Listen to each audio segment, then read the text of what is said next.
I'm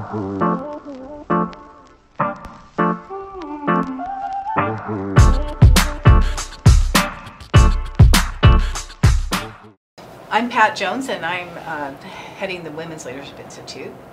And we are here today to talk to some of our previous graduates of our political development series. And I wanted to introduce Sophia DeCaro, who's on the WLI board and very involved in what we're doing with the political development series. And Bev Weepy, who has graduated from the political development series. And Colleen Potter, who also was a graduate of our series. I have a great story because I was talking to my daughter this morning and her little 11-year-old friend, and I said, I'm gonna go talk with some other women about why we need women in politics. And my daughter's friend said, isn't it obvious? And I thought, mic drop, mic drop. But it's so important that we have a balance because we see things differently. I've found, at least now that I'm at the table with a lot of men, sometimes I'll think of something maybe they didn't. And I don't see it as a better or worse thing, but it's so important that we have women's voices in politics. And I've always said that it's important to have a voice, but you really need a vote. You know, in making public policy, it's just critical that we, have some say, so that has staying power, that we can, lead the way and really set policy for the future for our kids and grandkids. Yeah, and I found in the legislature anyway that it's really important to have people who've experienced certain policies personally to be able to speak to that and to help that dialogue and debate process play out. And I saw that a number of times on certain bills that would come up where it was beneficial to have someone who experienced a certain issue firsthand to be able to speak to that on the floor. And I find that being in politics as a female, as a minority female, there's representatives or representation that we don't have at the table. Not just for women, but for other issues as well. So representation and representative bureaucracy, if you want to call it that, people are not going to be inspired to be in leadership or to be in office unless they see people like them that are already in office, that may have failed at times, but also have maybe the work ethic to stick through it. I did notice there's a huge difference in how women view different issues, like health care, for instance. I remember there was a bill that would have funded the HIV virus, to inoculate and vaccinate women and boys and girls to do that. And boy, to have an all-male committee, debate that when in fact they didn't even know what HIV virus was, and to make those kinds of decisions was really difficult to listen to when they started talking about women being more promiscuous because of that. It's something that we really need to pay attention to because women feel differently on guns, for instance, on health care, on education. So many things that women have a little more maybe experience firsthand. We just think differently. And I think we bring different strengths to the table. So it's not that they're better, it's just that they're different. We bring a different lens, having be their caretaker, we multitask, we're the soccer mom, the wife in some cases, the single mom in my case, and we figure out ways of taking care of things, and we don't like things to fail on our watch. I think something that you brought up too that is very real is just being able to see someone in those positions. So I always make it a point to bring my 10-year-old daughter with me to committee meetings and to political events, and I want her to see the discussions that occur and see the makeup of the people making decisions and be able to speak to that, so it normalizes that for her a little bit. So maybe in the event she becomes interested, she will understand the process and hopefully see herself in those roles. And I think sometimes we don't realize that we are role models when we run for office. Even just running, even if you don't win, running for office, when you put your hat in the ring, you're looked upon as an automatic leader. Because frankly, most people don't really know if you won or lost. Exactly. They don't pay attention, but they remember that you ran. Right. And so all of a sudden you have all of these different doors open for you. Whether it's on a board or some sort of leadership position or someone calling you and asking your opinion on something. So I just think it's so important that women consider running for some office no matter what it is. And I look at it now, you know, when people say you're a politician, there's just such a negative connotation sometimes around it. And now that I'm in office, what I see us bringing to the table is the collaborative dialogue, is maybe the softer approach to how to build better relationships. So I look at holding office as improving relationships, building collaborative bridges where we can pool resources together, really for the greater good of the community. It's just a different set of strengths that we bring any conversation when we talk policy. And back to the greater good as well. I think it's important for us to also convey to women that they don't necessarily have to run for office and be elected. You know, just there's so many ways to serve. You know, attending public meetings, getting comfortable with that. You know, if you're not feeling like you want to jump in, there's other ways to get involved, and you know, maybe you'll make that decision later on. But go attend public meetings or jump on someone else's campaign and help, or participate in a board or commission, or you know, but be exposed, build your network, and maybe it can later down the line lead to elected office. But I think that's important too, because we need everyone to be engaged in all levels of policy making, and a lot of that occurs outside of elected office as well. So let's get real for a minute. And, not that we Well, I thought let's get realer. okay. There are some challenges, and there's some thought out there that you know, that politics is so negative today, and you know how we often get. How do you overcome that? How do you address it? You know, what are some of the challenges that we've all faced in running for office? I will tell you that one of the things that I did, because I know how I felt, if anything, even if I perceived it to be negative or in an attack format, I chose to stay in my lane. I literally chose to stay in my lane by asking my campaign to monitor the other social media venues or outlets. I didn't look at any of my candidates' forums. I never looked at any of in both elections.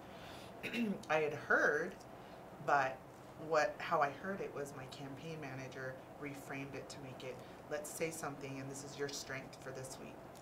The way he reframed it was because he saw something. So I'll tell you, it's so much easier to not feel so it's all about so me. Filter it. Yeah, so filter it. That's the one thing I would say is definitely filter it.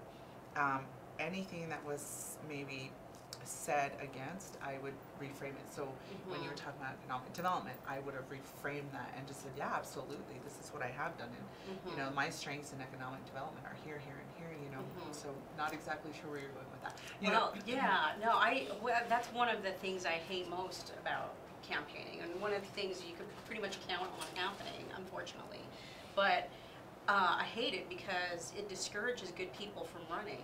And it gives public office a bad name. And I do believe if we want to change that, and if we want to influence that for the good, it starts with the candidates. And so, you know, I try to internalize that and not respond in kind, but do kind of like what you. I probably could use a filter. Yeah, I'll because filter. It's less painful if you have a right. filter, but I do think that's important, that the candidates have to make that change if we want to do something that would better the whole community, and not stoop down to that level. Yeah, I had some negative campaigning against me in my mayoral campaign, and I didn't have a filter either. Small campaign, small town. There's only a few sources of media. There's one weekly newspaper, and you know, there were some Facebook groups. And once I would get tagged, I would, you know, give the facts. And then once it started going downhill, some family members of my opponent said some horrible things I'd never met them. I even got a private message that was really horrible. I just was shocked. I didn't even know who the person was. I had to search it up. But I decided I thought very, very few people are paying attention to this. And even if they are, they're going to say, he said this, she said this, and just shut down. And so I just stayed on my message. You know, like you say, sometimes I might spin something to follow, you know, say something the next week that would counter, but it wasn't direct. And I thought if it cost me the election, so be it. But I do not think that people want to hear this tit for tat and he said, she said, and you know. And I just stayed out of it, and it seemed to be the right decision for me. It's such a short term, right? These offices they're for short periods of time, but how you feel, and you know, people always remember how you make them feel. Absolutely. That is timeless. That goes beyond campaigns, Right. beyond the life of service. Yeah. And I think we have to remember that. Yeah. And you know, I think it's our responsibility as candidates to put that And out I think there. especially nowadays, I think in today's political environment, people are sick and tired of negatives. And I think what you said, Sophia, is absolutely right, that eventually you're having to live with yourself. And you're living with the legacy that you left. Right. And so I think just always respecting other people. I know that I did have one occasion to, I had a negative flyer go against me in terms of my voting record, which was completely not true. It was untrue. And so I personally called the other candidate. He was a great guy. He really was. And told him I was, that it was inaccurate and that I didn't appreciate that. And he, you know, said, well, someone else had done that. Which is fine, but it got, you know, got it off my chest, and I felt better about it. At least I went to him directly. I didn't, you know, go anywhere else. That's And, good. and so I think everybody handles it in their own way. But this point of, I mean, I'm here to say that, you know, yes, I was a legislator for many years, but now I'm something else. And the, you know, the character that I developed and built during those years in the legislature, I have to live with today. Well, and people need to remember, it's not your service that makes you who you are. That doesn't define who you are. How you hold yourself in office and you know, in your day-to-day life, that makes you who you are. And people need to remember that too, because you will lose campaigns, you know, or win campaigns, but don't lose yourself in that process. And how you treat people, because it's not like, oh, well, this is politics, so I don't have to use my normal standards of behavior.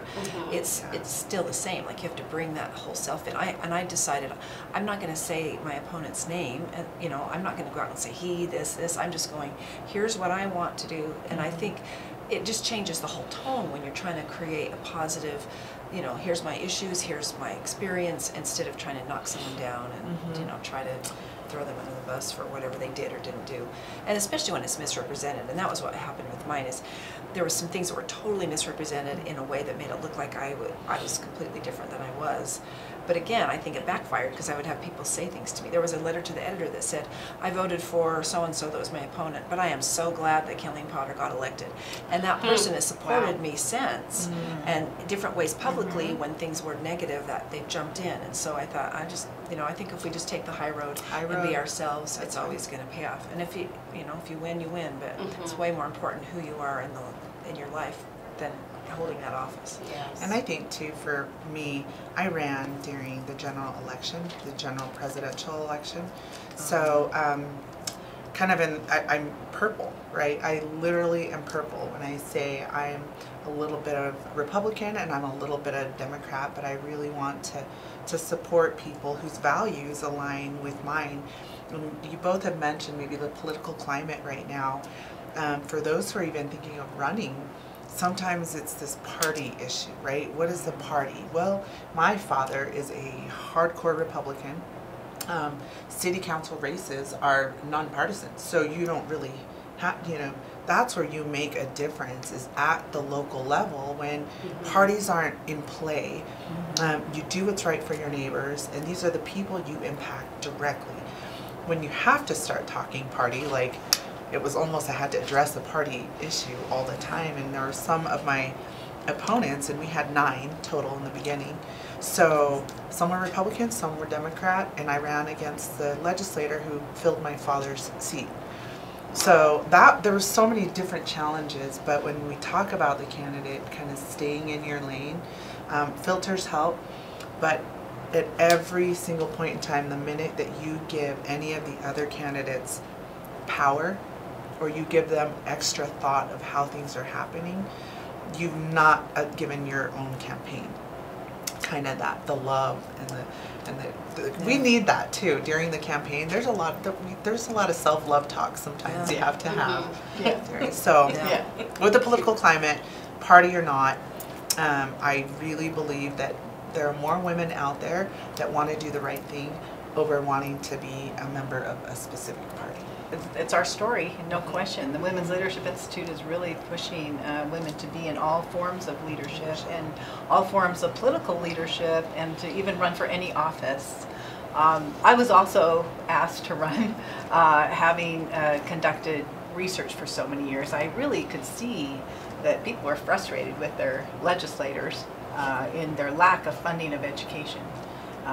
And so when our then Attorney General called me and said, Pat, I really think you ought to run for the House, I'd never thought of running for political office. And she called me every day for 2 weeks and Wow. just begged me, and this is how long ago it was, she faxed me the voting record of my representative. Wow. And in fact, I didn't agree with him. It was really quite different. My views were quite different. And so finally I said yes after a couple of weeks. And it was the best decision I ever made. It was such a great experience. And yes, there were hard times. There were hard times when you're running. I mean, you know, it takes a lot of time out of, you know, Labor Day. Instead of going with my family, I was out campaigning. And so, I mean, there's some sacrifices that you have to make. But the personal benefits that you can have from running for office are, you just don't even realize how great they are. And the lasting impact that you can make on, you know, things are of importance to, you know, families and your family and your neighbors. And